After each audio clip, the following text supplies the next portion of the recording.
Você já se perguntou quais são os planos de Deus para a sua vida?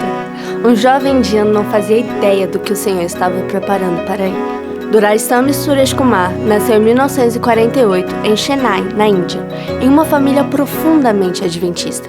Born and raised up in an Adventist family for the third generation. Mas nunca sonhou ser obreiro. Suas ambições eram bem diferentes e por isso se dedicou ao ramo da educação. Tudo corria bem, até nosso irmão se machucar gravemente no acidente de esportes. So then this is how I found the Lord personally. Was in a sports accident.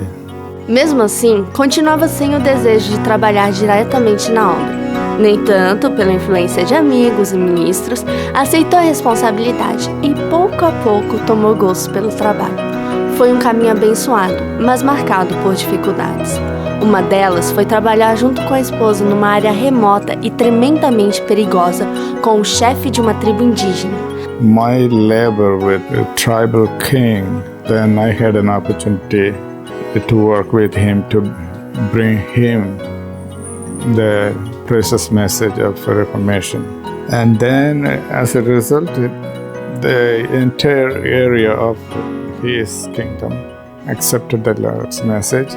Na mesma época em que assumiu a presidência da União Indiana da Igreja Adventista, seus pais conheceram a mensagem do movimento de reforma e a apresentaram a todos os seus filhos, não impondo a aceitação da mensagem a eles, mas trabalhando para que cada um pudesse fazer a sua própria escolha. E foi com esse objetivo que nosso irmão foi convidado a interpretar um ministro australiano que estava levando a mensagem do movimento de reforma à Índia. Durante as palestras, Suresh Kumar foi convencido pelos argumentos da Bíblia e do espírito de profecia sobre a não combatência, a questão do casamento e da família. Assim que seu coração foi tocado, tomou a decisão de se posicionar ao lado da verdade, após cumprir seus deveres. Ele foi recebido na Igreja Adventista do Sétimo Dia, Movimento de Reforma, e sua trajetória continuou sendo próspera. Em 2003, foi eleito presidente da Conferência Geral e reeleito em 2007.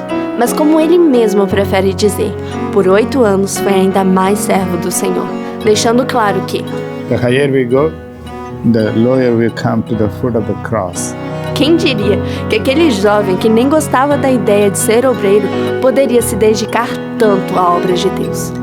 Depois de concluir seus 2 mandatos como presidente, continuou trabalhando para o Senhor em outras funções.